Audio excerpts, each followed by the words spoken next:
unas imágenes y cómo las interpretamos desde el punto de vista clínico y radiológico. Con estas imágenes que vamos a ver ahora, por ahí podemos hacer, digamos, algún tipo de necesitaría que me hagan algunas preguntas de qué es lo que no se entiende, porque es prácticamente la base de lo que cómo vamos a encarar la materia de acá para adelante. Ustedes saben que hay técnicas de imágenes que son distintas, en las cuales el vocabulario, por eso hacía mucho hincapié la clase pasada, no, la anterior, que tuvieron conmigo con respecto al vocabulario y cómo vamos a interpretar las imágenes desde el punto de vista radiológico. Y qué esperaríamos cuando nosotros tenemos un paciente que puede tener un determinado, digamos, una determinada condición clínica, y que en esa determinada condición clínica nosotros sugerimos hacer algún tipo de estudio. Tenemos que saber solicitarlo. Ahora vamos a ver cuál es el fundamento de pedir una radiografía en una determinada posición radiológica, cuando el paciente no se puede poner de pie, qué es lo que tenemos que hacer, o cuando el paciente tiene determinadas patologías, cómo podemos ir interpretando las imágenes o qué es lo que nosotros esperamos encontrar y cómo vamos a solicitar los estudios. Entonces, en este slide que vamos a ver a continuación, esto es fundamental, que lo entiendan bien como para que podamos avanzar. Fíjense lo que tenemos acá. Tenemos unas botellas con distintos contenidos y en una tienen aire, por ejemplo, en la otra tienen grasa, en la otra tienen agua, en la otra hay calcio, y la densidad más radioopaca, fíjense que acá nos marca como un blanco absoluto, es digamos, la imagen más densa que nosotros tenemos dentro de esta escala, donde lo más radiolúcido sería aire.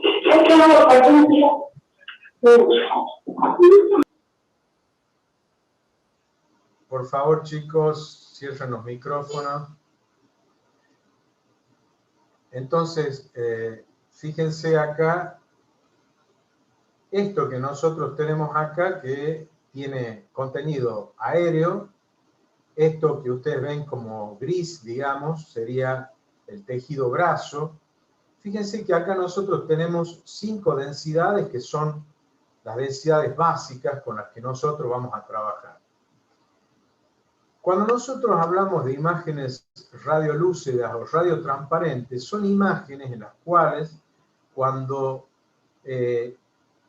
un órgano o un tejido es incidido por un haz de rayos X, prácticamente la totalidad de esos rayos van a atravesar la materia en una forma casi completa. Por eso, cuando nosotros en una radiografía veamos esta densidad, que es negro absoluto, vamos a pensar que estamos viendo aire. Ahora, hay lugares donde, por ejemplo, el aire es normal que lo encontremos. ¿Dónde puede ser? Puede ser en la cámara gástrica, puede ser a nivel del colon, escasa cantidad en el intestino delgado, podemos encontrar en pacientes normales, en los pulmones, por ejemplo, pero si nosotros encontramos aire, por ejemplo, en la cavidad, en el cráneo, encontramos una mancha negra con aire, ese aire, ese lugar donde se encuentra es totalmente patológico y eso se denomina neumoencéfalo. El tejido graso, que lo vamos a encontrar divulsionando las estructuras musculares. La densidad agua, que se encuentra en el mediastino, ya vamos a ver cómo se ve eso. La densidad calcio, que la encontramos normalmente, por ejemplo, en las costillas, en los cuerpos vertebrales, pero ustedes saben que hay algunas patologías, por ejemplo, los granulomas o algunos nódulos pulmonares o quistes que pueden calcificarse. Esas serían calcificaciones, digamos, patológicas que debemos saber interpretar. La densidad metálica, ustedes saben que en el cuerpo humano, por naturaleza, no hay metal, por lo tanto, todo lo que nosotros veamos como metálico está relacionado con la presencia de cuerpos extraños, que pueden estar relacionados con traumatismo, con la introducción de cuerpos extraños por orificios naturales, por ejemplo, si tenemos esquirlas metálicas de alguna explosión, también la vamos a ver alojadas en el cuerpo y radiológicamente se ven muy bien. Por ejemplo, acá tenemos el caso de un paciente pediátrico que ha ingerido un cuerpo extraño, fíjense. Entonces acá nosotros estamos viendo las distintas densidades. Por ejemplo, acá tenemos la densidad aire, que está reflejada en esta imagen negra que ustedes ven acá, y que eso se corresponde con los pulmones. O sea, los pulmones normales en una radiografía de tórax se ven negros. Fíjense acá en la parte central, miren este tubo, este caño que ustedes ven acá en la parte media que posteriormente se bifurca. Esto está contenido, este contenido que se encuentra acá es aire y está localizado a nivel de la tráquea, en este caso sería el bronquio fuente del lado derecho y el bronquio fuente del lado izquierdo. Vamos a repetir un poco lo que habíamos dicho antes. Donde yo estoy moviendo el mouse, yo lo estoy moviendo con mi mano derecha, que se corresponde con la izquierda del paciente. Recuerden eso que es fundamental. Entonces, cuando yo coloco una radiografía, yo la agarro con mi mano derecha, la coloco, siempre teniendo en cuenta el borde izquierdo de la radiografía, que en este caso, por ejemplo, en el caso del tórax, ustedes ven que el borde mediastinal, cardiomediastinal izquierdo, es distinto al borde cardiomediastinal del lado derecho. ¿Profe? Entonces, fíjense, sí. Yo tengo una duda. Eso es solo para las radiografías, ¿verdad? En lo que es tomografía y demás, se ven, o sea, el lado derecho nuestro es el derecho y el izquierdo es el izquierdo. Solo en radio cambia. Todos los estudios por imágenes se ve como yo le digo. Usted cuando coloca una tomografía, usted va a agarrar con su mano derecha la tomografía, la va a colocar y eso se corresponde con el lado izquierdo del paciente. ¿Estamos? Bien. Sí, sí. No sé quién preguntó, ¿cómo es su nombre? Sofía Oyola. Bien, Sofía. Entonces, usted recuerde que cuando usted vea una tomografía, cuando usted con su mano derecha toque la pantalla, lo que usted va a estar viendo ahí es el lado izquierdo del paciente. ¿Estamos? Bien. Como yo lo estoy viendo acá, por ejemplo, yo puedo tocar esta radiografía, o sea que esto sería el pulmón izquierdo del paciente. ¿Alcanzan a ver el láser este que estoy moviendo yo acá? Sí, profe. Bien, y esto sería el lado derecho. Mire qué pasa acá en la parte del abdomen, porque este sería el diafragma, hemidiafragma derecho, y este sería el hemidiafragma izquierdo.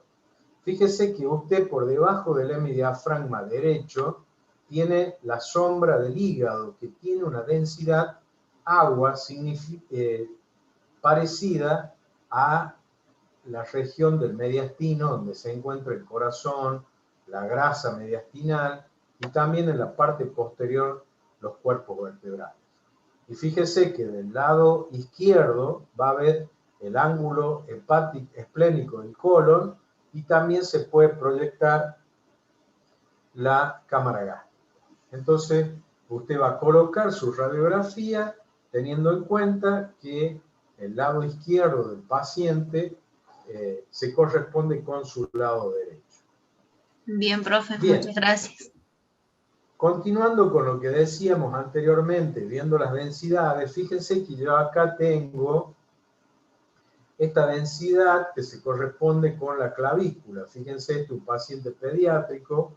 Habitualmente nosotros los pacientes pediátricos, para hacerle la radiografía, como no los podemos, habitualmente son pacientes que no se quedan quietos y que por ahí tienen temor lo que le estamos haciendo, habitualmente no le hacemos las radiografías paradas porque la primera defensa que tienen los pacientes es que se arrodillan, o sea, tratan de irse hacia abajo. Entonces, como para evitar que apoyen los pies directamente, cuando son muy chiquitos, los colgamos de los bracitos así, los ponemos contra el portachasis y le hacemos la radiografía, que eso nos lleva 1 segundo, es muy rápido. Entonces este paciente por eso tiene los brazos hacia arriba.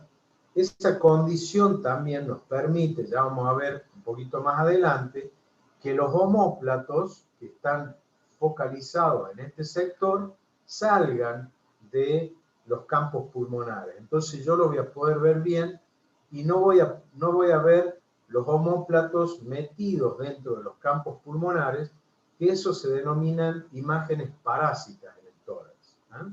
Ya vamos a ver de qué se trata. Entonces, acá nosotros vemos varias cosas. Unas de las cuales estamos viendo muy bien todo lo que son las estructuras óseas. ¿Por qué? Porque tienen buena densidad y hacen un buen contraste por ahí con el campo pulmonar. Ahora, fíjense, ustedes me dicen, ¿cuál de esta, por ejemplo, si yo marco esta costilla, ¿cómo la contarían? ¿Alguien me puede decir qué arco costal es ese? O lo vamos a mostrar. Por ejemplo, ese arco costal que está ahí, para mí es 1, 2, 3, 4, quinto, el sexto arco costal del hemitórax derecho. Ahora, ¿cómo contamos las costillas? Ojo con esto porque es muy importante.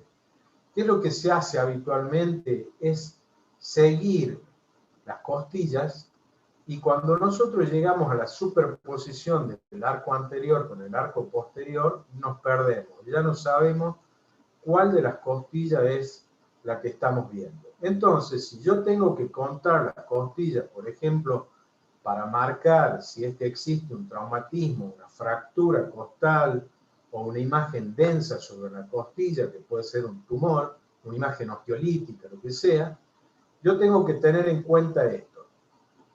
Primero, hay que tener presente lo siguiente. O contamos arcos anteriores o contamos arcos posteriores. ¿Por qué les digo esto? Los arcos posteriores son los que mejor se ven. Fíjense, son más largos y se ven mucho mejor y tienen una orientación horizontal a nivel del hemitórax. Entonces, todas estas imágenes que yo veo muy bien son los arcos costales posteriores, que son horizontales. Pero fíjense que los arcos costales anteriores, estos que vienen acá, estos que están acá, tienen una dirección descendente y oblicua. Entonces, a tener presente, ¿cómo contamos los arcos? Yo lo que les recomiendo es lo siguiente. La primera costilla hay que localizarla correctamente para que de esa forma, como la primera costilla tiene un arco anterior muy prominente, es muy visible. Entonces yo hago primer arco de la primera costilla, me voy hacia atrás, prácticamente la primera costilla, toda su extensión es un arco anterior. Entonces yo digo, primer arco anterior, que está acá, y después vengo contando por los posteriores. Segunda, tercera, cuarta, quinta, sexta, séptima, octava, novena, décima, décimo primero.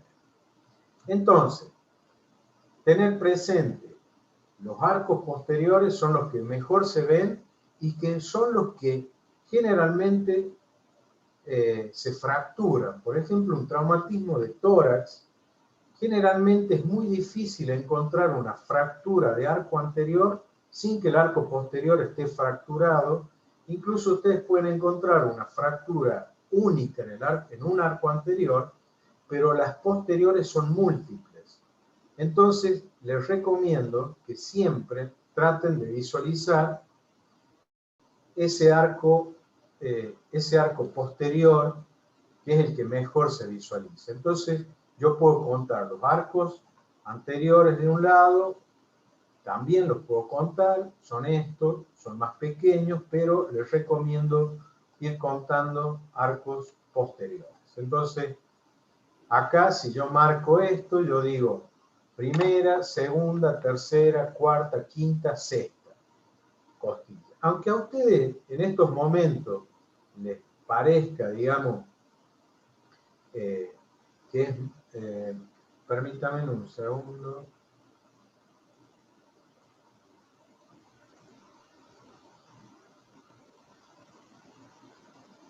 Aquí me preguntan de parte de Camila y Mayra, ¿podría volver a explicar cómo contar las costillas? Sí.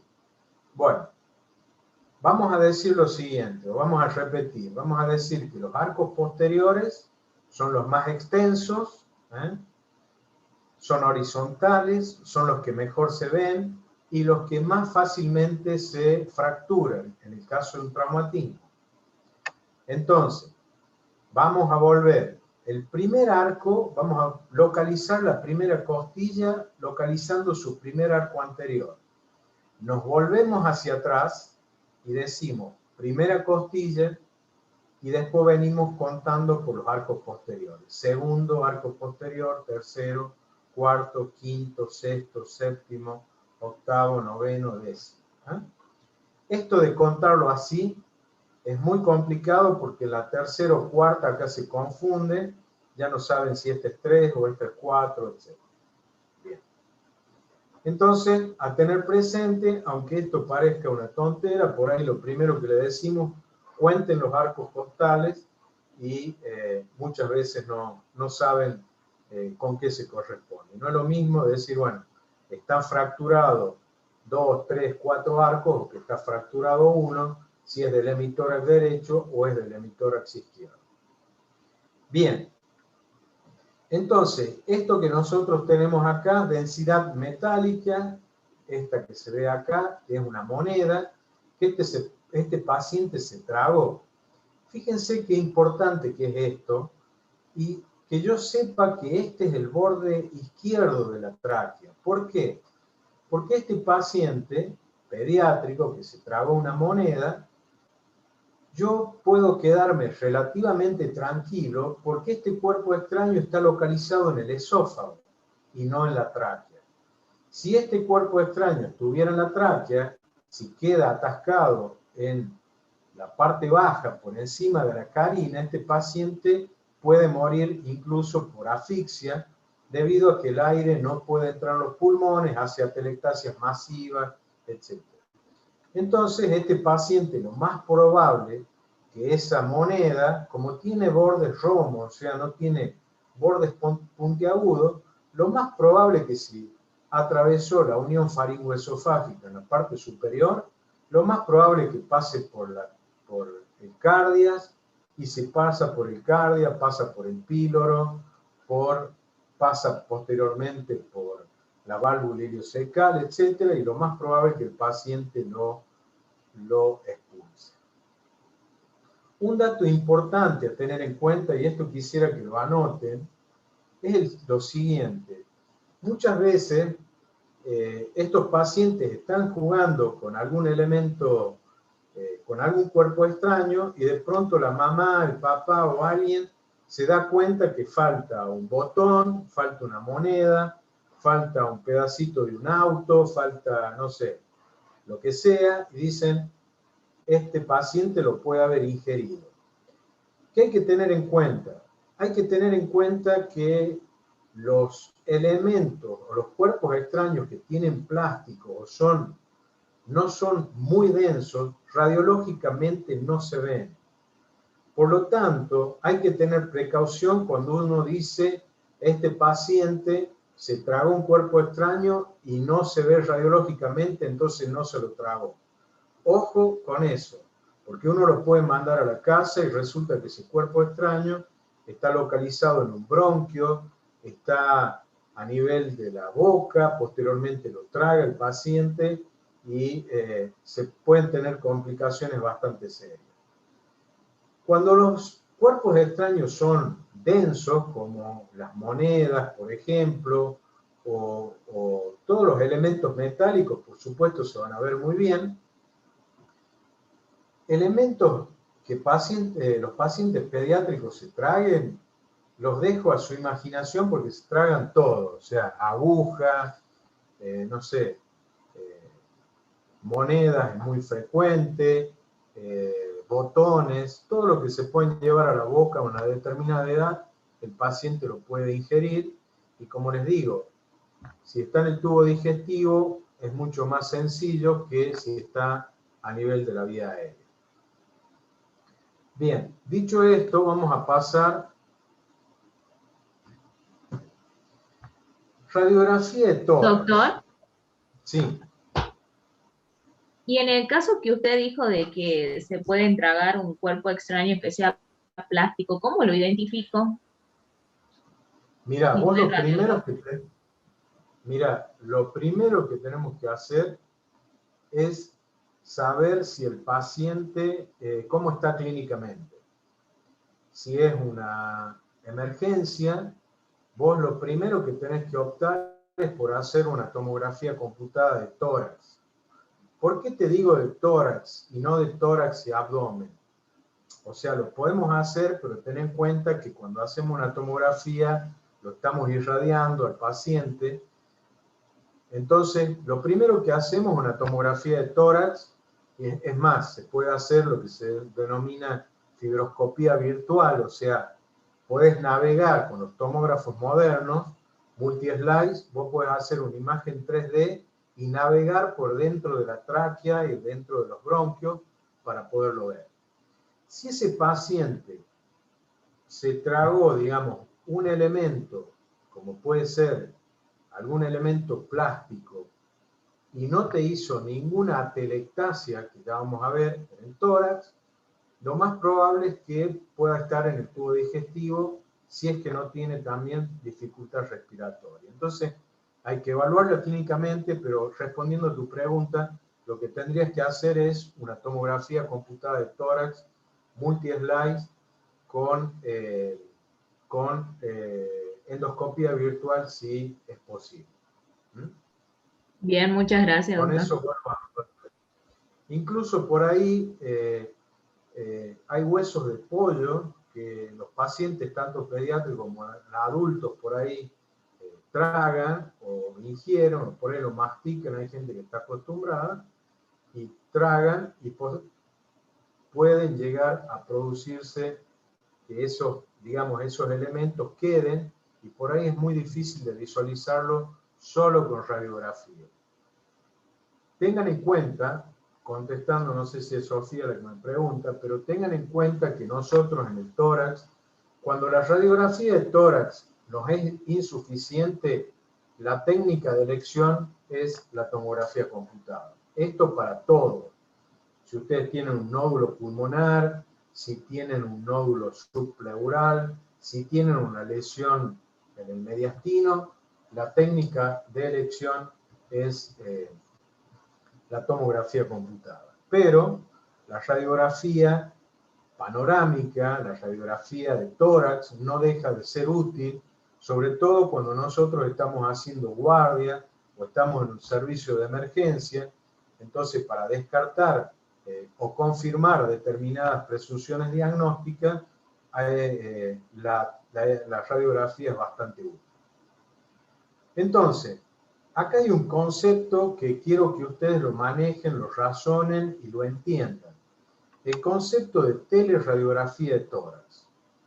Después tenemos una división radiológica del mediastino, que esto es muy útil para poder entender cómo las patologías se propagan en los distintos espacios mediastinales y sobre todo cuáles son las patologías más frecuentes en determinados sectores. Después tenemos algunas patologías que son más frecuentes o más prevalentes, como son las atelectasias, las neumonías, las masas, los nódulos pulmonares, etc. Y también vamos a ver los conceptos de signos radiológicos, de hallazgos y de patrones radiológicos. Esto es muy importante tenerlo en cuenta porque no es lo mismo el signo, el hallazgo o el patrón radiológico. Bien, teniendo en cuenta esto, ¿cuál es la definición de signo radiológico? Fíjense lo que dice acá, es una imagen de un estudio radiológico que debidamente interpretado por un profesional experto puede diagnosticar un proceso patológico específico. Signos radiológicos muy parecidos cuando nosotros vemos los signos en semiología, donde uno puede decir, con este signo radiológico yo tengo que pensar en estas 5 patologías o 6 patologías, y descarto toda una serie de patologías. Si nosotros seguimos leyendo este concepto, podemos elaborar un listado reducido de diagnósticos diferenciales, determinar una localización específica o bien establecer una referencia de normalidad. O sea, yo puedo decir, por ejemplo, ya vamos a ver un poquito más adelante, el signo de química. Cuando yo le diga, o alguien les puede decir, lo puede llamar por teléfono, che, mira acá el radiólogo me informa el signo de la vela tímica. ¿Qué es el signo de la vela tímica? Es un signo radiológico de normalidad. ¿Qué es lo que estamos diciendo? Que estamos viendo la glándula tímica en el mediastino y es una referencia en normalidad. Y es un signo radiológico. Los hallazgos significa cosa hallada, dice. Los hallazgos pueden ser cualquier imagen radiológica descubierta en un estudio sin que se tenga en cuenta su significado como imagen normal, variante de la novedad, patológica específica o inespecífica. De todas formas, todos los signos, al ser reconocidos por el radiólogo o persona que interpreta el estudio, es un hallazgo, pero pocos hallazgos son signos radiológicos. Es como un juego de palabras. O sea, yo, ¿qué es lo que hago? Pongo una radiografía de tórax o una radiografía de abdomen, ya vamos a ver que nosotros tenemos algunos signos radiológicos y esos signos radiológicos nos dicen, este signo radiológico yo tengo que pensar en tal cosa. Y eso es muy importante porque muchas de las patologías que ustedes van a ver y la idea es que aprendan a interpretar estos signos radiológicos, los va a ir marcando en un camino específico hacia el diagnóstico. Y sin miedo a equivocarnos. Vamos a ver, tenemos signo de la suelta de globos, signo de pico de patos, signo de manzana. Tenemos una gran variedad de signos que ya lo vamos a ir viendo. En cambio, cuando nosotros hablamos del patrón radiológico, fíjense que es un conjunto de hallazgos carentes de especificidad y no deben confundirse, por lo tanto, con signos radiológicos. O sea, los patrones no sean igual a signos radiológicos, lo mismo que los hallazgos. Si yo tuviera que hacer una mención o tuviera que decir ¿qué es lo que tendríamos que aprender? Por supuesto, los patrones son muy importantes. Los hallazgos nosotros tenemos que aprender la normalidad para de ahí decir, bueno, esto que estoy viendo no es normal, puede ser un signo o puede ser un patrón radiológico. Fíjense que acá tenemos una clasificación de patrones radiológicos. Esto ya lo vamos a interpretar bien cuando nosotros veamos un poquito más adelante. Fíjense, cuando yo hablo de un patrón alveolar, esto es muy importante, hacer la diferencia entre un patrón alveolar de un patrón intersticial, por ejemplo, que muchas veces, digamos, en la radiología o la gente que lee radiografía, que no tiene en cuenta estos patrones, por ahí se nos presta la confusión en cuanto al diagnóstico final o del diagnóstico que tiene ese paciente en ese momento de la patología que está cursando. Fíjense, un patrón alveolar. Yo, por ejemplo, puedo tener un patrón de condensación alveolar difusa, densidades segmentarias, densidades mal definidas. Esto lo constituye en el patrón alveolar. A su vez, el patrón alveolar, a mí, para que yo diga que tengo un patrón alveolar, tengo que tener algunos signos radiológicos. Y esos signos radiológicos son, por ejemplo, la presencia de broncograma, la tendencia a la coalescencia, la localización segmentaria o subsegmentaria de la lesión. Entonces, pueden ser bien definidas, mal definidas, pueden ser unilaterales o bilaterales. Entonces, ¿cuál es la imagen que ustedes lo pueden anotar? La imagen típica de un patrón alveolar es el patrón de la neumonía. O sea, la como patrón alveolar es la imagen característica que nosotros vamos a tener. Entonces, cuando yo hablo de neumonía, hablo de patrón alveolar.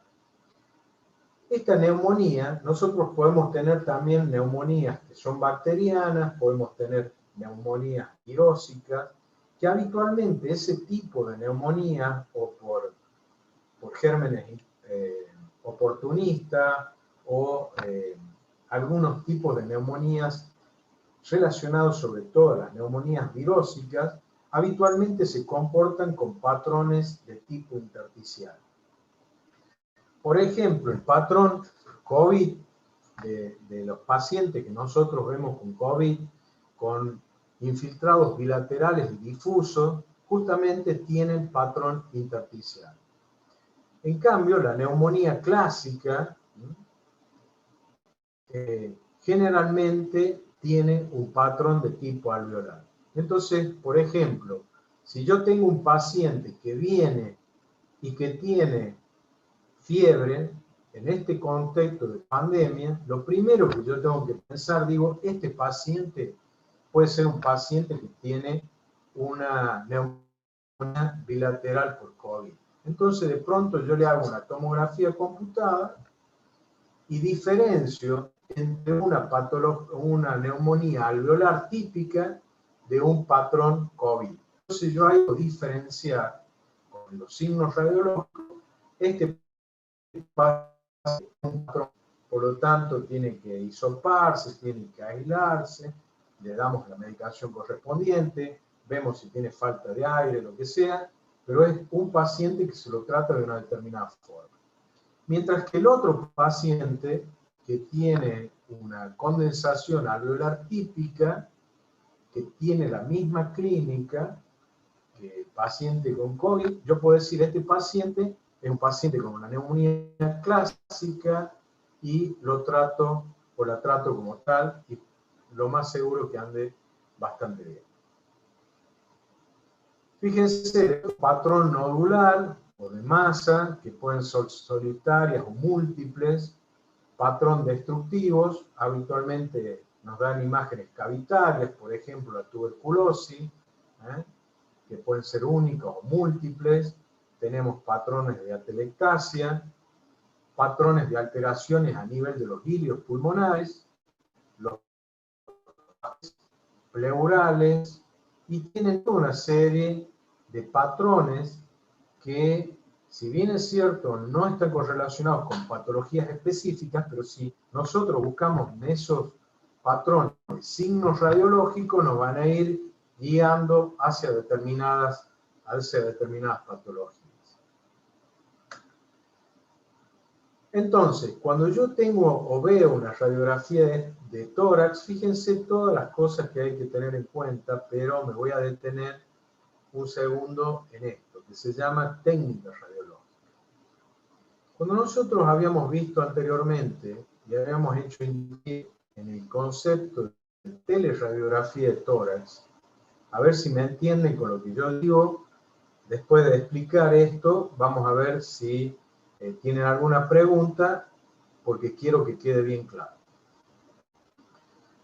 Cuando yo tengo un paciente ambulatorio generalmente, o puede ser un paciente internado que clínicamente me permite hacerle una radiografía de tórax en buenas condiciones, yo tengo que optar y tengo que pedir teleradiografía de tórax. ¿Por qué teleradiografía de tórax? Cuando yo digo teleradiografía de tórax, digo que es una radiografía que está hecha en una forma específica. Y esto no es porque lo diga yo, sino esto está nomenclado a nivel internacional. Ustedes se van, no sé, muchos chicos de Brasil, a Chile, a Francia, donde sea, y ustedes tienen que conocer qué significa una teleradiografía de tórax. Entonces, una teleradiografía de tórax es una radiografía de tórax que se hace de la siguiente forma.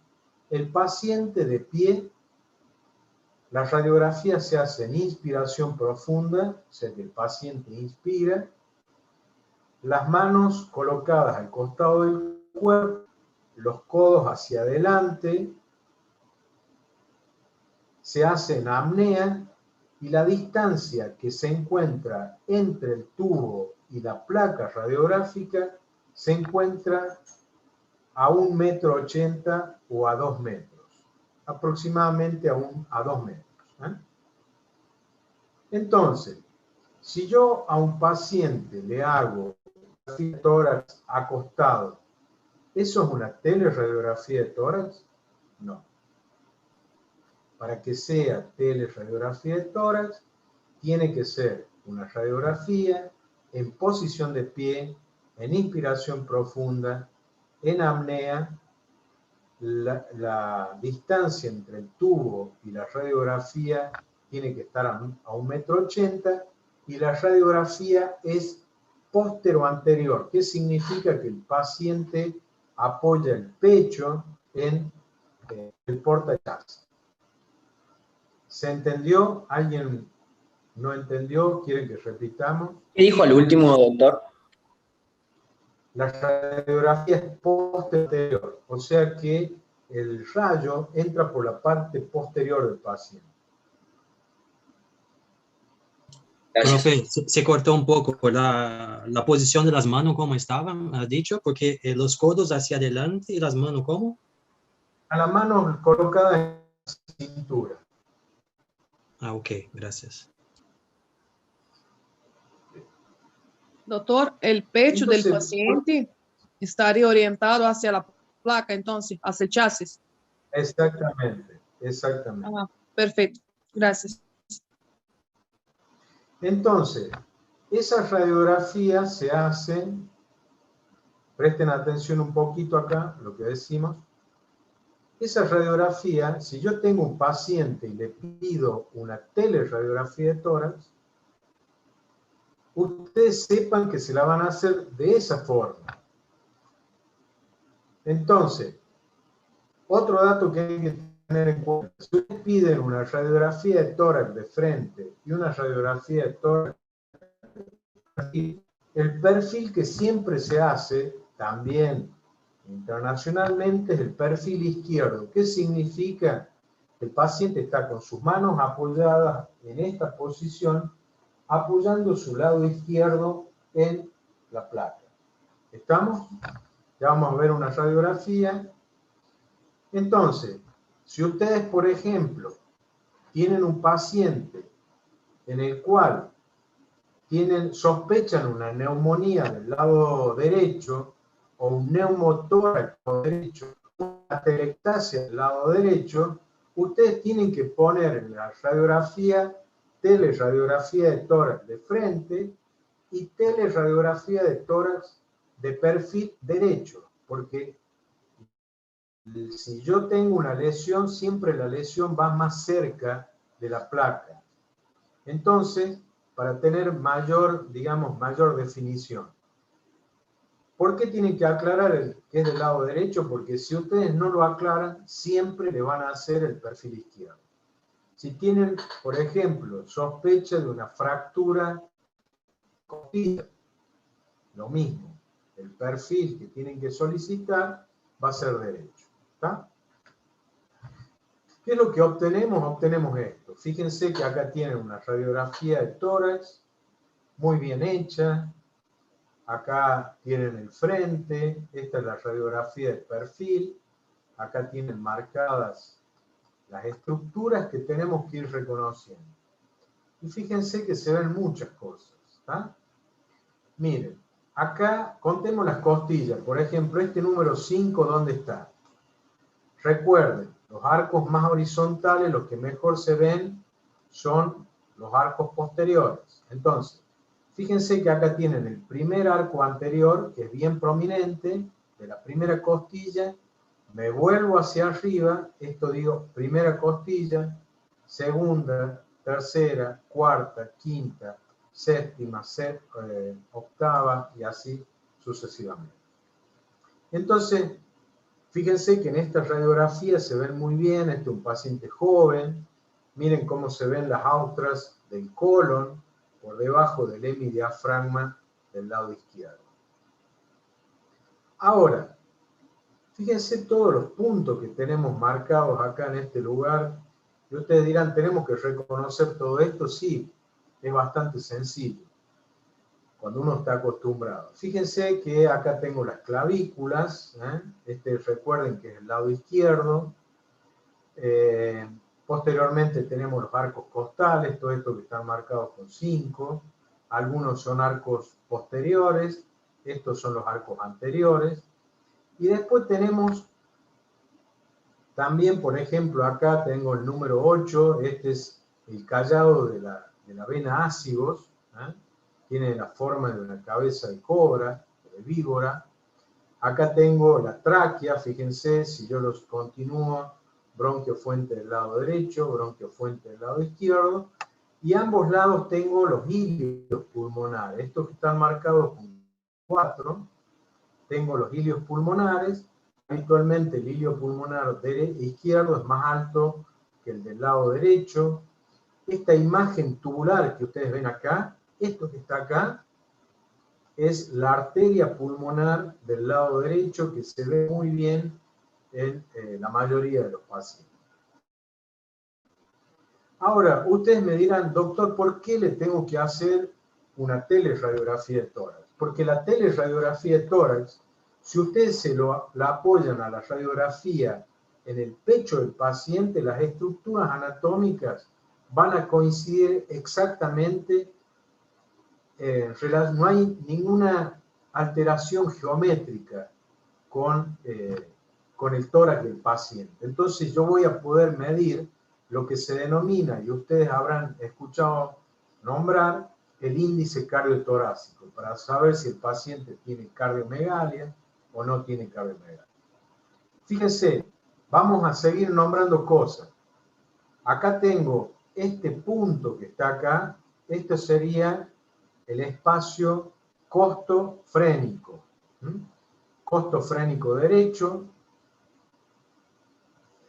costofrénico izquierdo, cardiofrénico izquierdo, cardiofrénico del lado derecho. Fíjense que en esta radiografía, por la penetración que tiene la radiografía, puedo ver los arcos, puedo ver los cuerpos vertebrales dorsales, en la parte posterior. Acá yo tengo, por ejemplo, los cuerpos vertebrales. Fíjense cómo yo acá tengo 2 planos del espacio. Miren, vamos a marcar lo siguiente. A ver, préstenme atención con lo que voy a decir ahora. Miren este número 5. Este número 5 que está acá. Si yo tuviera una lesión en este sector, y en la radiografía de perfil se me proyecta en la parte anterior, yo voy a decir que es una lesión que está localizada en el lóbulo superior del pulmón izquierdo y está localizada en el mediastino anterior. Ustedes me dirán, ¿es importante? Sí es importante, porque habitualmente cuando yo tengo lesiones que se encuentran localizadas a nivel mediastinal o a nivel de los campos pulmonares, la localización y la zona de afectación me puede orientar en el diagnóstico. Entonces, todas estas estructuras que ustedes ven acá, fíjense, todos estos pequeños imágenes lineales, son estructuras vasculares en los campos pulmonares.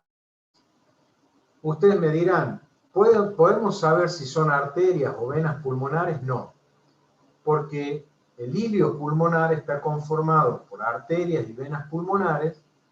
Recuerden, las arterias salen, las venas pulmonares vuelven. Entonces, los vasos van en la parte central que en la parte periférica. Pero es muy importante que nosotros podamos reconocer esas estructuras vasculares lineales que se ven ahí. ¿Qué otra cosa tenemos que tener en cuenta? El seno costodiafragmático posterior es más prominente o más profundo que el anterior. Por lo tanto, si yo tengo un derrame pleural, para que yo lo vea en una radiografía de frente, acá vamos a tener que empezar a que se llene todo este espacio para recién poderlo ver en la radiografía de frente.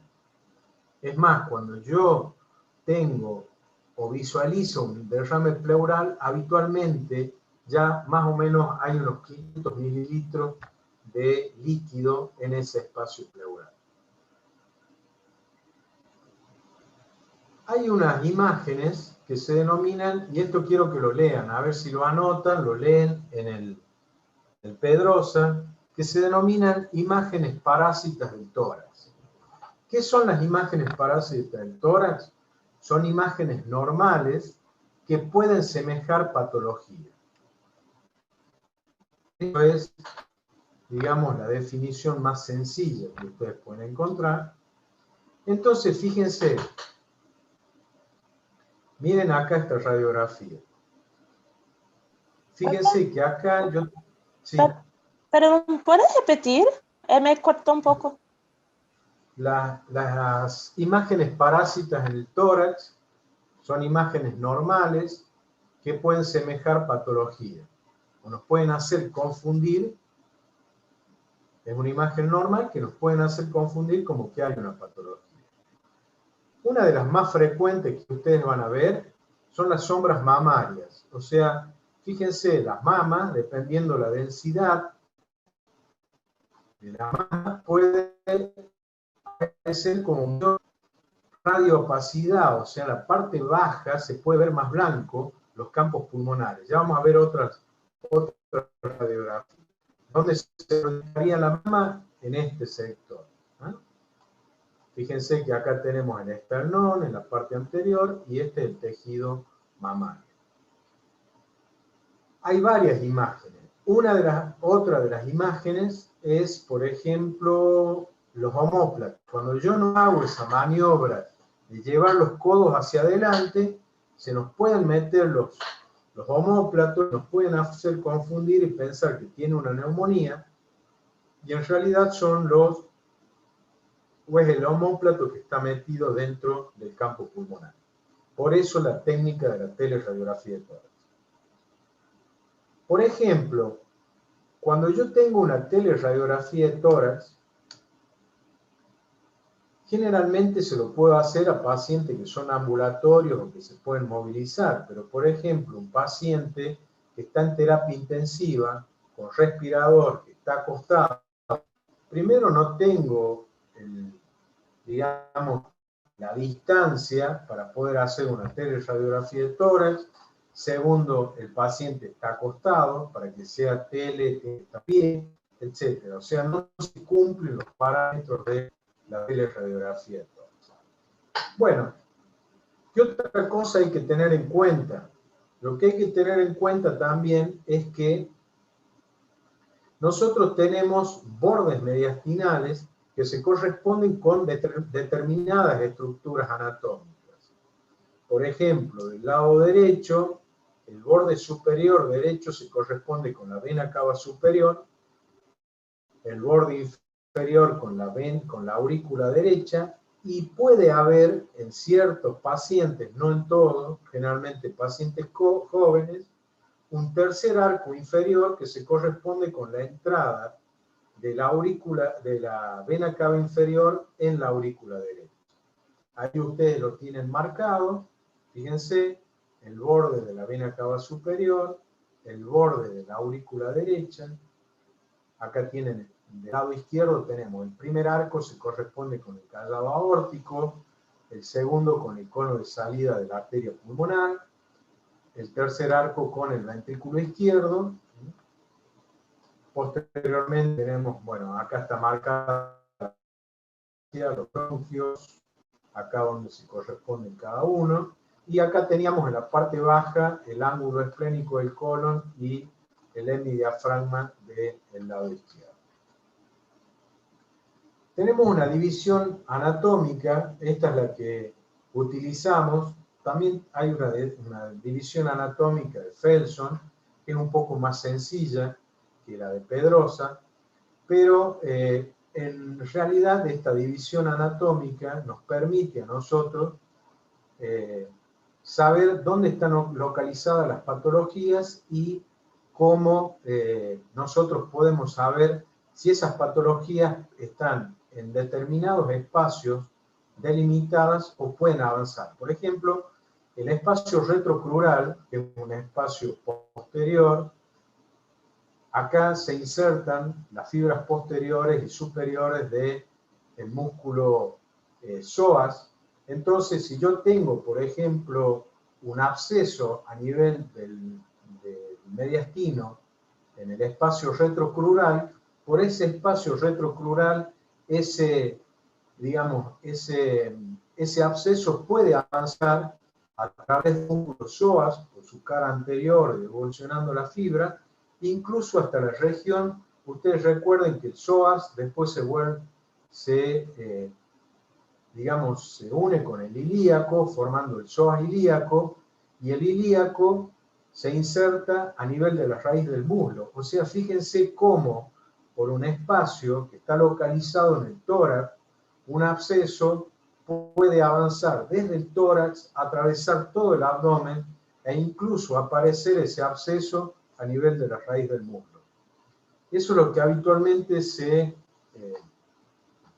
pasaba con la tuberculosis, que hacían adenitis mediastinales, posteriormente abscesos, y esos granulomas atravesaban toda la región, parte del tórax, y se avanzaban a nivel del psoas en la parte baja. Entonces, fíjense que acá tenemos el mediastino anterior. Pedrosa acá lo divide como un mediastino prevertebral y un retrovertebral, o el vertebral, perdón, prevertebral y vertebral, y el mediastino superior. Entonces, recuerden que este espacio, el espacio retrocrural, por este espacio las patologías del tórax pueden avanzar hacia el abdomen y viceversa, desde el abdomen hacia el tórax. Entonces, por ejemplo, yo tuve un caso de un paciente que hizo una perforación de un divertículo a nivel del colon. Ese paciente hizo un neumoperitoneo con abscesos abdominales y a través del espacio retrocrural, posteriormente avanzó sobre el mediastino y lo que nosotros detectamos fue una mediastinitis a punto de partida de ese. Fue un paciente diabético muy evolucionado que había perdido mucho tiempo en el tratamiento y en el diagnóstico y bueno, ese paciente, como les dije, avanzó desde el abdomen hacia las lesiones hacia el tórax. Bien, recién hablamos de que el broncograma aéreo era un signo radiológico de, acá tiene, capítulo de lesiones del espacio aéreo alveolar, signos radiológicos de neumonía. La neumonía es recién dijimos, que tiene un patrón típico alveolar. Generalmente las neumonías lo que tienen, al estar ocupados los alveolos, tienen el signo radiológico del broncograma aéreo o el alveolograma aéreo, que son estructuras dentro del bloque neumónico que permanecen con aire y por la diferencia de densidades se van a visualizar. Miren, en el pulmón normal nosotros no vemos los bronquios. En un pulmón patológico que está ocupado por enfermedad alveolar, como esos alveolos en el caso de la neumonía están ocupados por pus, las zonas alveolares posteriormente van a permitir que nosotros veamos los bronquios. Acá tienen bronquios principales, pero también los bronquios segmentarios o bronquios subsegmentarios. Entonces, la neumonía es una imagen opaca, o sea, se ve blanca, tiene broncograma aéreo, habitualmente respeta las cisuras, fíjense que está delimitado correctamente por la cisura, en la radiografía de perfil. En este caso está afectando el lóbulo superior del campo pulmonar izquierdo. Ahora ustedes me dirán, ¿la neumonía es la única enfermedad alveolar? No. Todo lo que ocupe el alveolo, puede ser un cáncer, puede ser exudados, como en el caso de las neumonías, pueden ser trasudados, en el caso del edema pulmonar, puede ser tumor, por ejemplo, en un carcinoma alveolar. O sea, todo lo que ocupe el alveolo, como manifestación, vamos a tener alveolograma. ¿Y qué es lo que vamos a decir? Esta es una lesión alveolar. Y dentro de las lesiones alveolares vamos a decir, el paciente puede tener una neumonía, puede tener un cáncer, puede tener un edema pulmonar, etc. Que hay que tener en cuenta también que cuando nosotros visualizamos patologías alveolares como esta que estamos viendo acá, donde vemos una neumonía, tengan presente que el alveolo, en vez de tener aire en su interior, ese aire está reemplazado por trasudados, por exudados. Por ejemplo, un paciente que tenga una broncoaspiración masiva, ese contenido que está en el estómago y pasa a los bronquios, justamente nos va a dar este patrón también alveolar en un principio. Posteriormente, si eso evoluciona, puede darnos neumonías absedadas, puede darnos atelectasia, etc. Entonces, esta imagen que yo veo acá es la imagen típica de una neumonía. Miren, esta es otra imagen. Noel, vos que estás ahí, te veo en la cámara, ¿se ve bien acá estos puntitos negros que tienen aire en esta radiografía? Sí. ¿La ves? Esta, por ejemplo. En unos puntos. Sí, se ve, Doc. Acá, ahí, acá tenés uno como si fuera un tubo, acá también, acá lo ves de frente. Entonces, fíjense que esta neumonía que yo tengo, o sea, en realidad es un infiltrado bilateral de tipo alveolar. ¿Qué significa? Miren lo que dice acá arriba, imagen en alas de mariposa.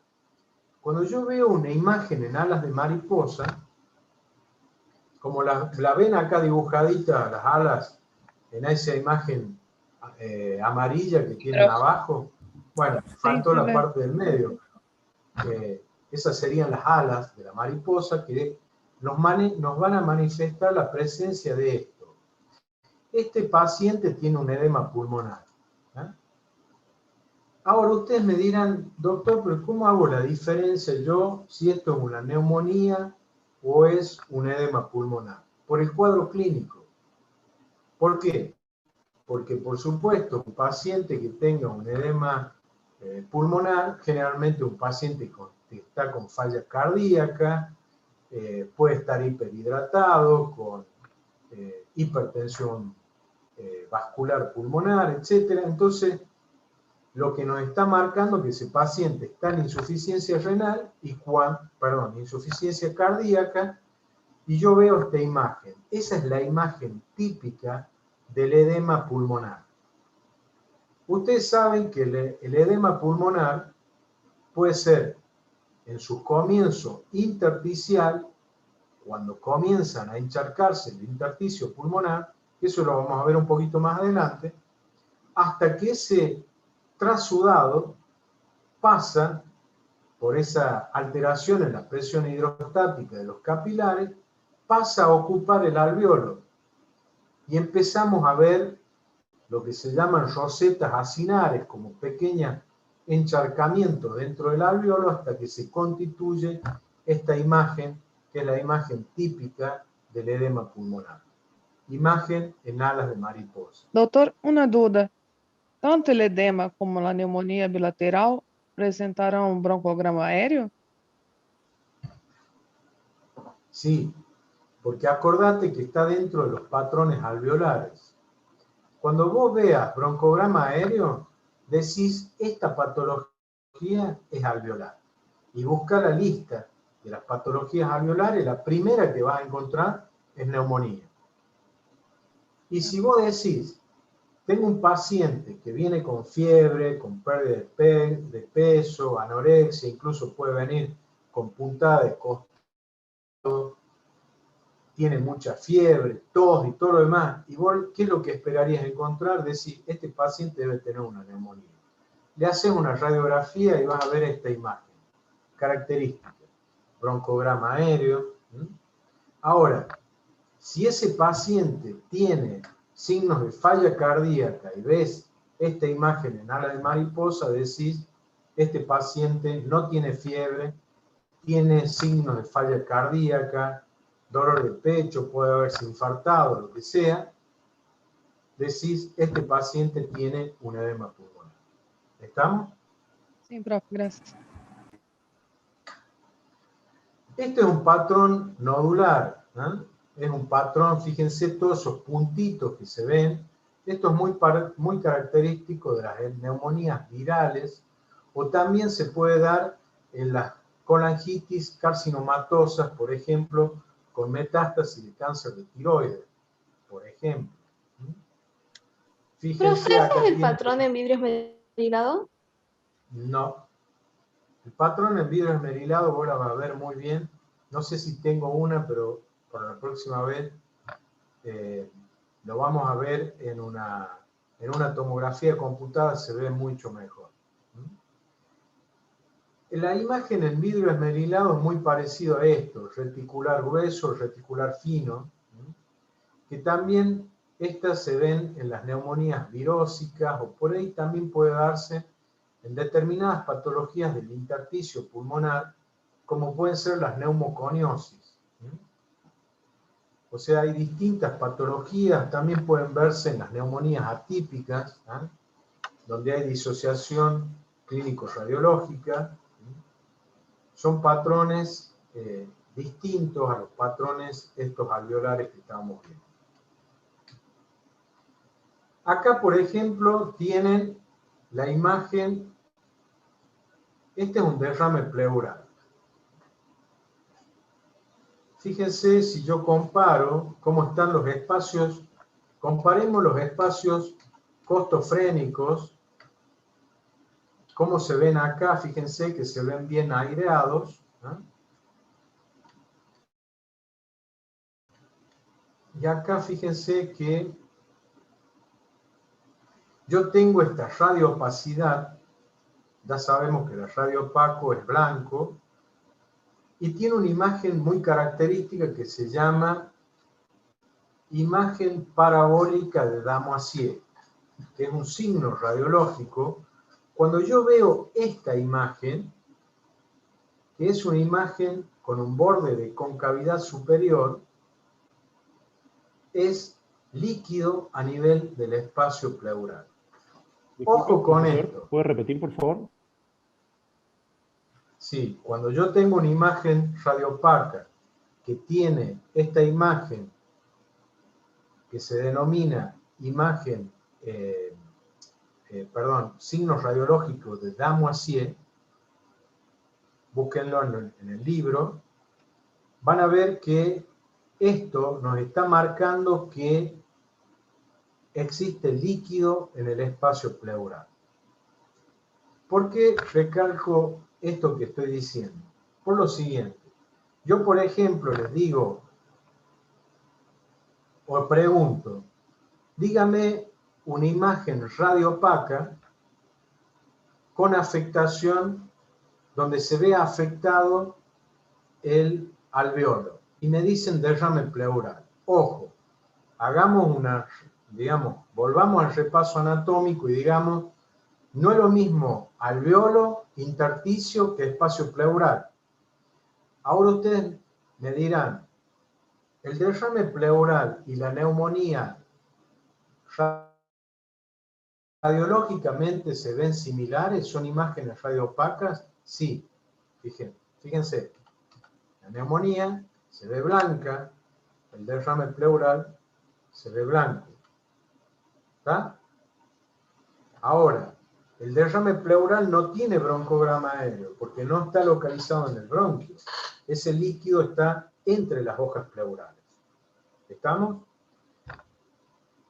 Cuando yo tengo, digamos, el espacio pleural y tengo los pulmones bien expandidos, por la presión negativa del tórax, el líquido, en vez de estar más acumulado en la zona central, se encuentra más acumulado en la zona periférica, como lo muestra esta imagen. Incluso hay un poquito de líquido localizado acá en la cisura menor del pulmón derecho. Este paciente tiene un catéter porta-CAT generalmente se los coloca a los pacientes que se encuentran en tratamiento oncológico para no estarle canalizando cada vez que le hacen la quimioterapia. Este catéter está colocado en un bolsillito debajo de la piel en la parte superior. Entonces acá fíjense, línea parabólica de concavidad superior que se denomina línea parabólica de Damasio. ¿Es un signo radiológico? Sí, porque nos está marcando que existe líquido en la pleura. Ahora ustedes me dirán, doctor, ¿yo puedo saber si eso es orina, bilis, trasudados, exudados? No. Se ve exactamente lo mismo, se ve radioopaco. Entonces, si un paciente, por ejemplo, que ha tenido un traumatismo de tórax y yo veo un derrame pleural, eso se denomina hemotórax. ¿Por qué? Porque hay sangre en el espacio pleural por el traumatismo. Por ejemplo, si yo tengo una neumonía y posteriormente veo derrame pleural, digo eso es un exudado que se denomina piotórax. Sí puedo hacer el diagnóstico diferencial en una tomografía computada. Pero yo ¿qué tengo? Tengo el antecedente clínico. Entonces, si yo tengo un antecedente clínico de un traumatismo y el paciente me marca una ocupación del espacio pleural, lo primero que tengo que pensar es que es un hemotórax postraumático.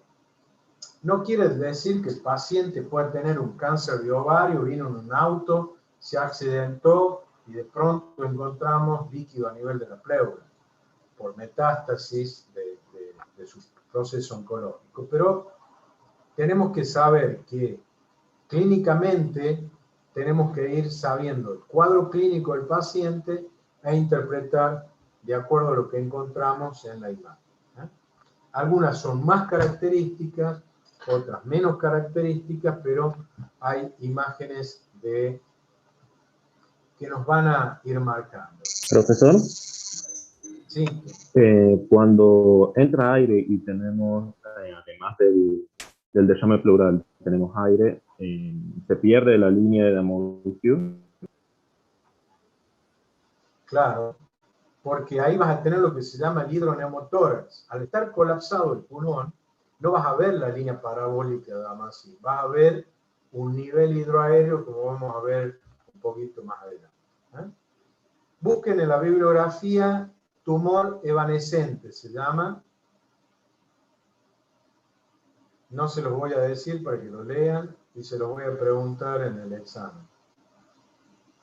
El que avisa no traiciona, ya saben.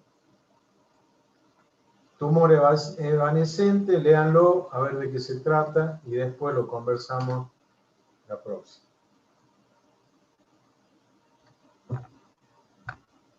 Bueno, siguiendo con las imágenes radioopacas, tenemos otra imagen que se corresponde con la atelectasia. Entonces, fíjense, si yo no conozco el cuadro clínico del paciente y me muestran una radiografía de tórax y yo veo que en un pulmón se ve todo blanco, mientras que normalmente se debería ver negro. ¿Qué es lo que hago yo? Yo debería pensarlo. Primero, yo tengo que decir, sin saber el cuadro clínico, yo tengo que decir, puede ser una neumonía, puede ser un derrame pleural, o puede ser, como en este caso, una atelectasia. ¿Por qué? Porque estas tres patologías tienen en común que son imágenes radioopacas, o sea, blancas. Si tengo broncograma aéreo, pienso en neumonía. Si tengo imagen, digamos, si tengo línea parabólica Damassier, pienso en un derrame pleural. Y ahora vamos a ver los signos de atelectasia. Entonces, fíjense qué pasó con este paciente. Hay una clasificación de atelectasia de acuerdo a su mecanismo, léanlo. Tienen atelectasias adhesivas, atelectasias pasivas, atelectasias por falta de surfactante. O sea, tienen varios tipos de atelectasias por la presencia de cuerpos extraños, por obstrucciones. ¿Qué tienen en común las atelectasias? Es que las atelectasias, para que ustedes tengan una idea, se comportan como una cicatriz. Entonces se colapsa el pulmón y retrae hacia la zona de la lesión la estructura anatómica que tenga más cerca. Si tiene, por ejemplo, si yo tengo, ya vamos a ver, una atelectasia en el campo, en el lóbulo superior, como se colapsa el pulmón, se retrae, agarra la cisura, la lleva hacia arriba y también puede elevar el hilio pulmonar. Entonces, vamos a ver un hilio pulmonar desplazado y eso es signo, si está cerca de la tráquea, la atrae hacia así. Entonces, eso es un signo radiológico de atelectasia. La atelectasia tiene signos radiológicos que son directos y hay otros signos indirectos. Por ejemplo, la opacidad es un signo indirecto, la retracción de la pleura es un signo directo. Entonces, fíjense que dice acá, en este paciente estaba en terapia intensiva. Les muestro esto porque por ahí cuando tomamos examen los describen como nódulos pulmonares, pero en realidad son los catéteres de monitoreo que están localizados en el pecho del paciente. Acá el paciente también tiene una sonda nasogástrica que va hacia el estómago y también tiene un tubo. Este paciente está en respiración mecánica, entonces fíjense que el tubo... ¿Cómo? Claro, eso. No se la puedo sacar. Bueno, por ejemplo, esto que ustedes ven acá tiene un tubo endotraqueal que está localizado en el bronquio fuente del lado izquierdo. Si pudiera tener el libre, tirarte, ¿no? Claro. Entonces, Para voltear, digamos, pero no podemos. Chicos, apaguen el micrófono.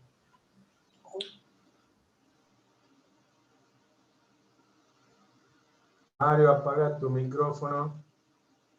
Bien, entonces fíjense que acá tienen este tubo, se ha introducido en el bronquio fuente del lado izquierdo y la pared lateral derecha del tubo lo que ha hecho es es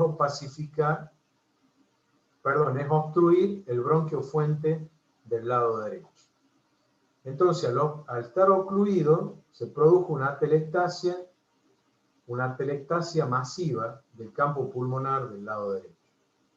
Ahora, yo les pregunto, a ver si alguien me puede contestar, ¿dónde está la silueta cardíaca?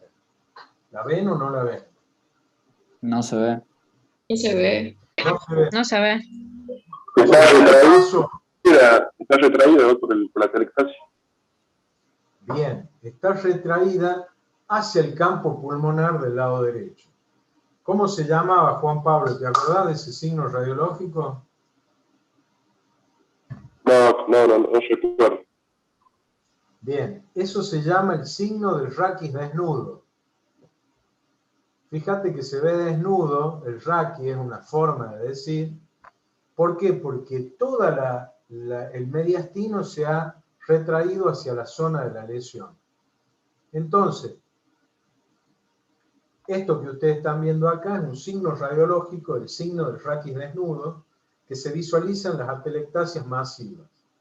Ahora, como para que veamos la importancia del signo radiológico, es que cuando yo, por ejemplo, yo puedo preguntar, ¿el signo raquis desnudo es un signo radiológico de atelectasia subsegmentaria, de atelectasia segmentaria, de atelectasia lobar o de atelectasia masiva? Masiva. Masiva. Entonces, cuando yo te hable por teléfono, yo les hable, che, el paciente que tiene, y ustedes me digan, tiene una atelectasia masiva, ustedes saben que lo que ha pasado es que se ha colapsado totalmente el pulmón. ¿Está? Entonces, acá tienen, leer atelectasia, la clasificación, signos radiológicos, el signo del raquis desnudo, ya saben qué es, y les pregunto dónde está la silueta cardíaca, que ya me contestaron, que está retraída hacia la zona de la lesión. Acá tienen otras atelectasias, fíjense, acá yo les dibujé cómo está la tráquea desplazada por una atelectasia subsegmentaria a nivel del campo del lóbulo superior. ¿A dónde va este cable? Del Porque lado, yo lo pongo del lado acá. Es el cable auricular, ¿no? Bien, entonces, atelectasia a nivel del lóbulo superior del pulmón del lado izquierdo. Entonces, fíjense cómo se desplaza la tráquea hacia el lado izquierdo del campo pulmonar. Por ahí tengan cuidado, siempre que ustedes tengan un órgano simétrico, siempre comparen el lado superior derecho con el izquierdo, el campo medio y el campo inferior. Entonces, ustedes haciendo un mapeo, apenas ustedes vean algo raro, eso sería un hallazgo radiológico. ¿Está? Cuando ya empezamos a buscar signos, es decir, bueno, es una imagen radiopaca, está desplazada la cisura, está desplazada la tráquea, y ahí le vamos aumentando y ponemos el sello de atelectasia. Ahora, ¿por qué no puede ser un derrame pleural esto? Porque el derrame pleural generalmente ocupa las bases, ¿eh? Y después empieza a subir hasta que llega hacia la parte superior. Pero ese comportamiento se va a dar si el paciente está de pie, porque si el paciente está en decúbito lateral, el derrame pleural se va a acomodar en la parte lateral del tórax. Eso es una buena forma para descartar o confirmar los derrames pleurales encapsulados que cuando yo lo tengo en posición de pie se van al fondo y cuando lo pongo en decúbito lateral se van a la región lateral del tórax. Y si yo lo pudiera poner en Trendelenburg, se van a venir hacia la parte cefálica, digamos. Así. Fíjense, atelectasia del lóbulo superior del pulmón derecho, signo radiológico, esto sería la cisura menor, cómo está replegada, no hay desviación de la tráquea, pero sí la cisura está retraída. Otro dato importante que hay que tener en cuenta es que hay pacientes que pueden tener patologías combinadas, o sea, puede tener atelectasia, neumonía y derrame pleural.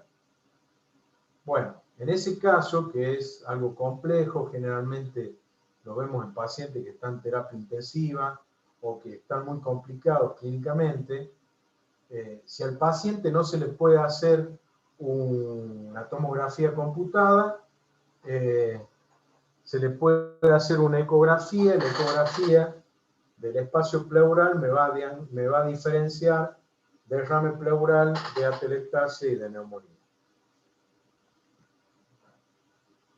Esto es lo que me preguntaban recién. Fíjense, este paciente tiene lo que se llama un hidroneumotórax, que es la combinación del neumotórax con derrame pleural. Fíjense cómo se ven de lindas las costillas acá, porque no tengo pulmón. Fíjense que en este paciente tienen trama pulmonar. ¿Qué significa la trama pulmonar? Significa que este pulmón está bien expandido. Mientras que cuando el pulmón se colapsa, desaparece la trama pulmonar.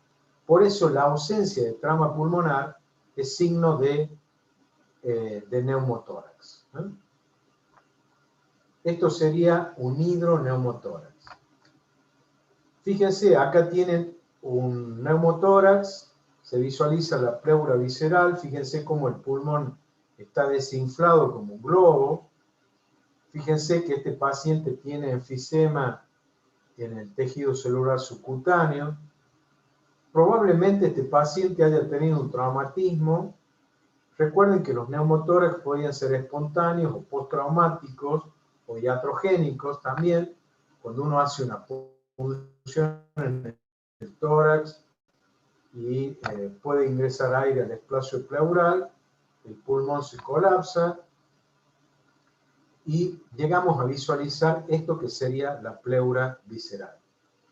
Fíjense que en este otro pulmón que está bien, no puedo diferenciar entre la pleura visceral y la pleura parietal.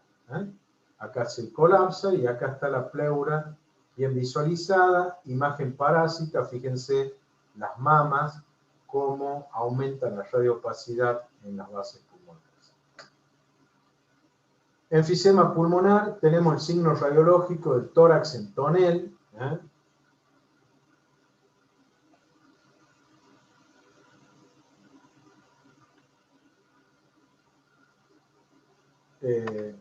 Permítame 2 segundos, estoy dando clases, Sole, ahí te llamo en un ratito. Estoy dando clases, en un ratito te llamo.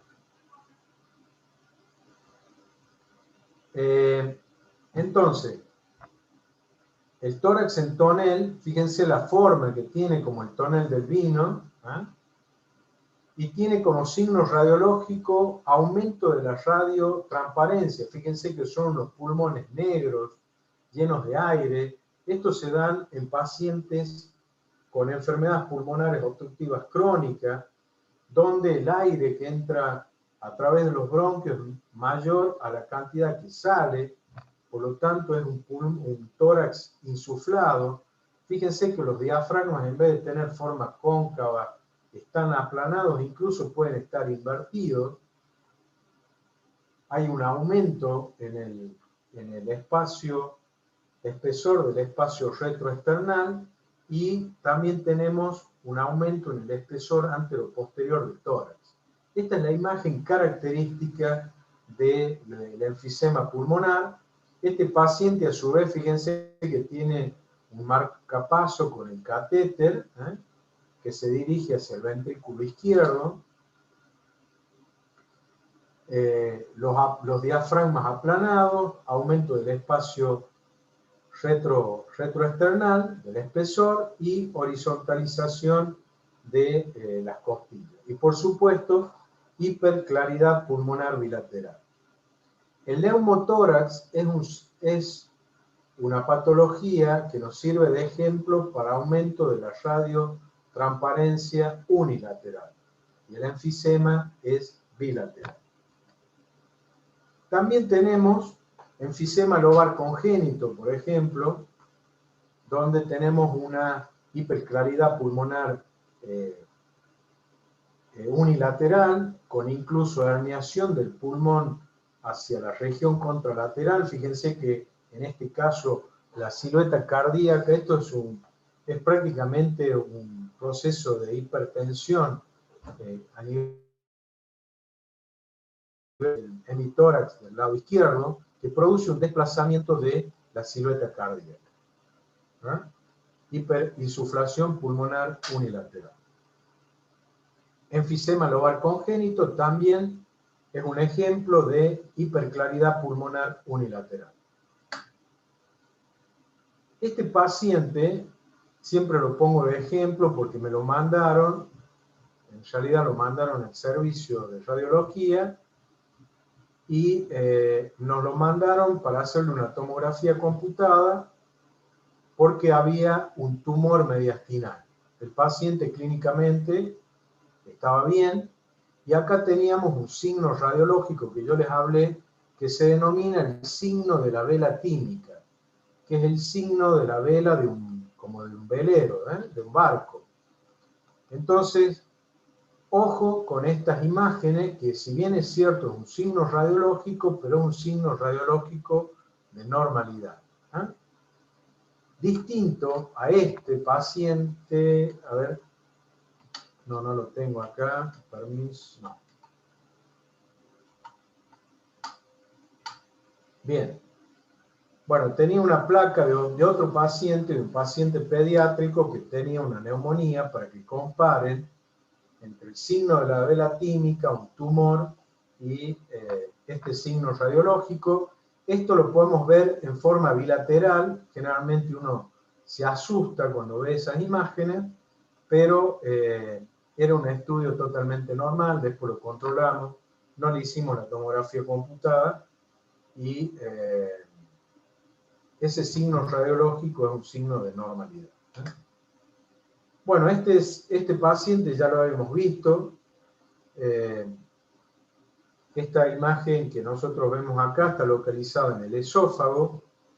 Después vamos a ver algunas líneas mediastinales un poquito más adelante, y vamos a saber por qué esto está localizado en el esófago. Y también tenemos la línea paratraqueal del lado izquierdo, conservada. Entonces esto nos da la pauta que estaba localizado en el esófago y no en el bronco. Nódulos pulmonares solitarios. Los nódulos son menores a 3 centímetros y las masas mayores a 3 centímetros. Nosotros vamos a tomar como parámetro esto: 3 centímetros para abajo nódulo, 3 centímetros para arriba masas. Ustedes van a leer en el libro, hay libros que dicen 4,5, hay otros que dicen 5, como quiebre. Nosotros vamos a decir 3 para abajo nódulo, 3 para arriba masas. Bien, el nódulo pulmonar solitario. Por definición, el nódulo pulmonar solitario es un nódulo pulmonar que nosotros lo detectamos en un paciente que viene a hacerse una radiografía de tórax por cualquier causa. O sea, viene, le hacemos un tórax y vemos un solo nódulo pulmonar. Entonces, ese nódulo pulmonar se lo cataloga como nódulo pulmonar solitario. Hay muchas causas, leanlo del libro, debe haber como 17 o 20 causas más frecuentes. Hay algunas que son infrecuentes, por ejemplo, puede ser un amartoma, puede ser un cáncer de pulmón en sus inicios, puede ser una metástasis solitaria, puede ser un quiste hidatídico, o sea, pueden ser varias causas. Los más frecuentes son los granulomas, por tuberculosis, por histoplasmosis, por lo que sea. Los nódulos pulmonares, hay también trabajos muy importantes sobre los nódulos pulmonares, si hay que punzarlos, si hay que controlarlos. La tomografía computada con contraste de acuerdo a la elevación de las densidades de unidades Hanfield, por ahí también nos puede hablar de nódulos benignos o nódulos malignos, porque eso es lo importante en el nódulo pulmonar. En el nódulo pulmonar lo que uno tiene que descartar que no sea una patología maligna, sino pueden ser nódulos secuelares en el pulmón y que permanecen en ese mismo tamaño, en ese mismo, digamos, forma y característica, de acuerdo, se mantienen iguales en el tiempo. También hay trabajos relacionados a los nódulos pulmonares y las calcificaciones.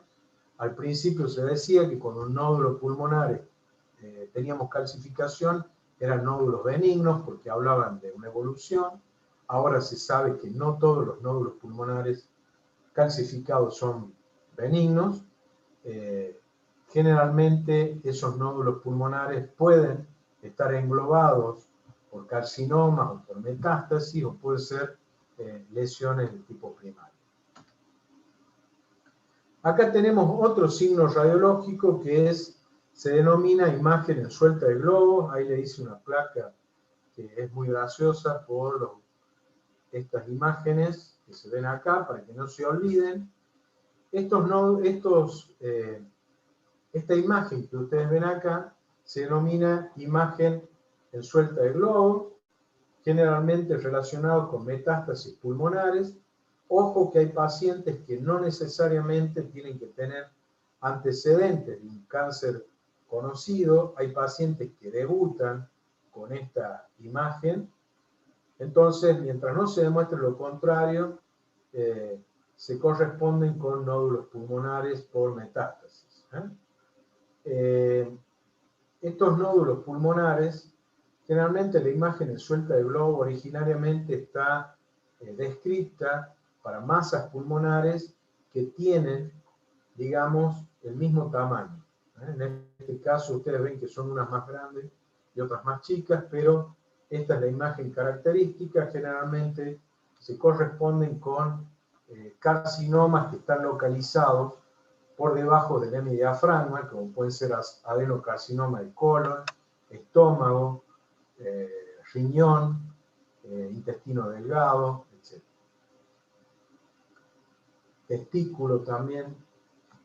Bien, acá simplemente como para que vamos haciendo, digamos, vamos viendo que estos, digamos, los arcos mediastinales, cuando están, digamos, elongados o están muy prominentes, nos hablan de que puede haber, como en este caso, por ejemplo, un aneurisma en el callado aórtico.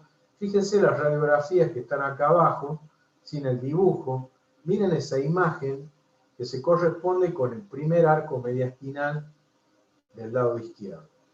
Fíjense cómo tenemos un gran agrandamiento, y que si nosotros volvemos a nuestra imagen original, fíjense cómo esta imagen nos iba a dar ese pequeño botón aórtico en un paciente normal. Fíjense cómo es normal este arco mediastinal, y si nosotros lo vemos, por ejemplo, en otros pacientes, miren acá, esto sería el paciente añoso, no está tan aumentado. Fíjense acá.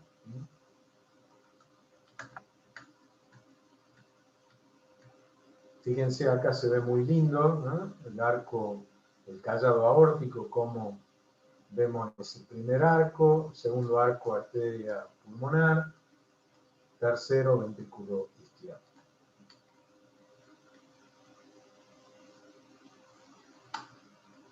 Bien, entonces vamos a decir que acá tenemos un gran aneurisma de callado aórtico.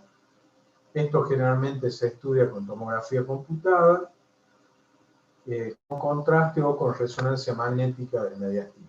Después vamos a hablar un poquito de esto en cardiovascular.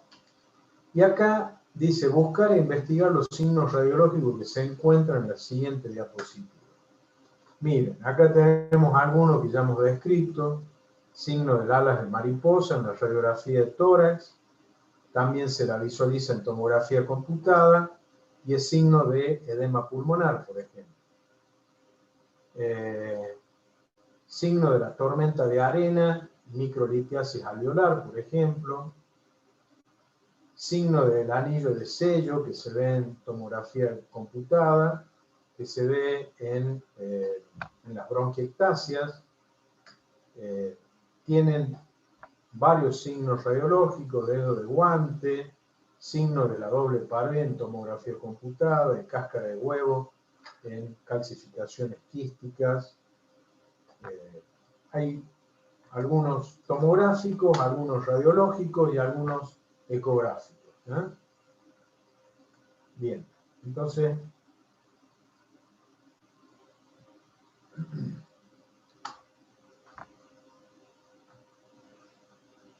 bueno, acá tienen broncograma aéreo, el alveolograma ya lo conocen, alas de mariposa, tienen alas de mariposa invertidas, eso también se da en edemas pulmonares en pacientes que se encuentran en terapia intensiva y que están en determinadas posiciones, entonces el líquido en vez de distribuirse en alas de mariposa se va hacia los vértices pulmonares.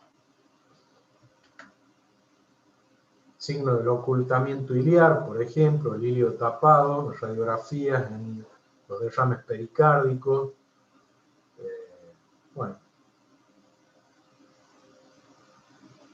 Bueno.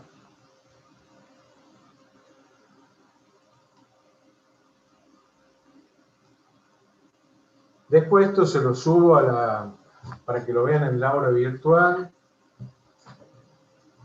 Bueno, creo que hemos visto bastantes conceptos, algunas cosas que son bastante básicas. Vamos a aprender en el vocabulario, el día a día, cómo vamos aumentando nuestro vocabulario para poder, digamos, describir las imágenes. Así que es muy importante los conceptos de signos radiológicos, hallazgos radiológicos o patrones radiológicos. ¿Alguna pregunta, algo que me quieran comentar, decir? Profe, ¿sí? ¿puede regresar a esa imagen donde se ve un aneurisma? Por favor. ¿Por qué se ve así como, no sé, como globoso? O sea, como que de esa manera.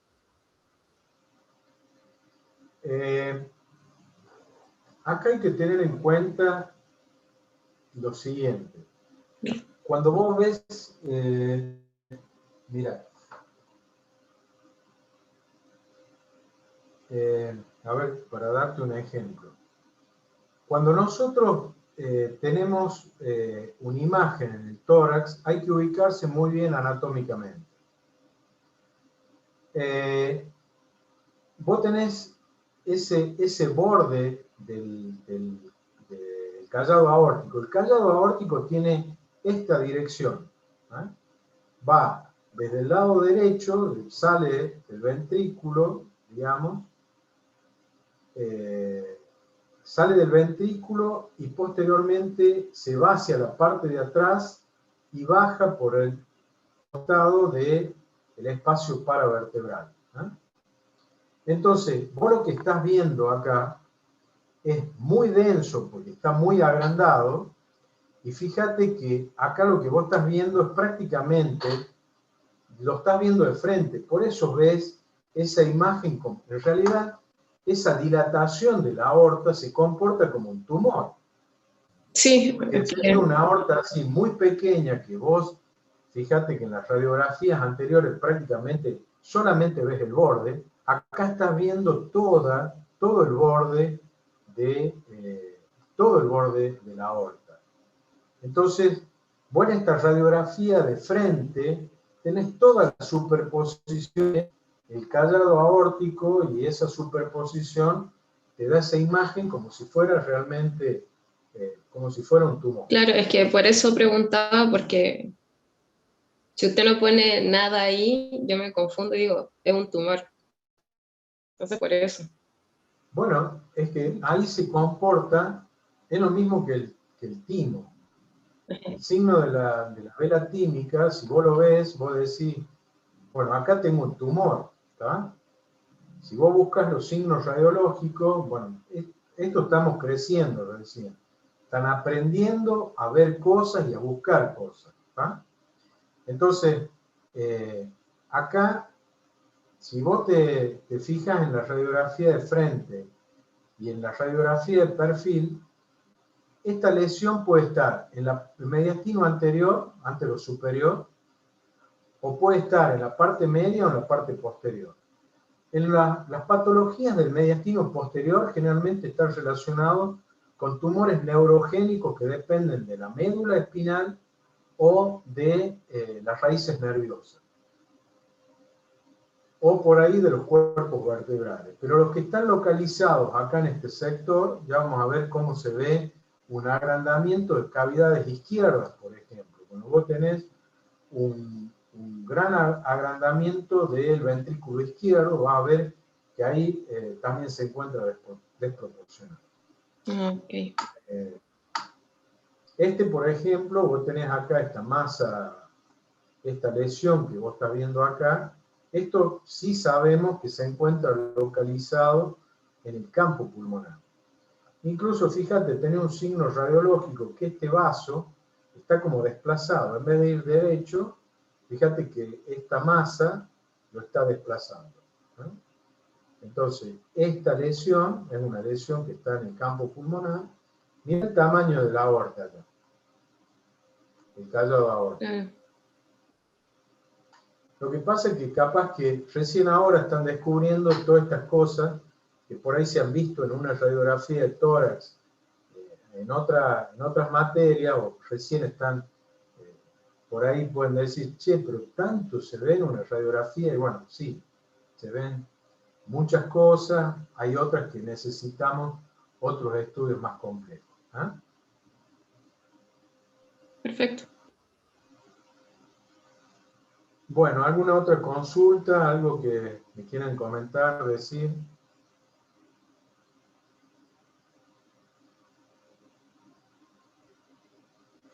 Bueno, entonces si no hay más nada para decir, nos vemos la clase que viene, ¿eh? En realidad la clase que viene da Maidana y después sigo yo con cardiovascular. Ok, profe, muchas gracias. Profe, Bueno. gracias. Gracias. Hasta luego, Doc. Gracias, Chao. profe.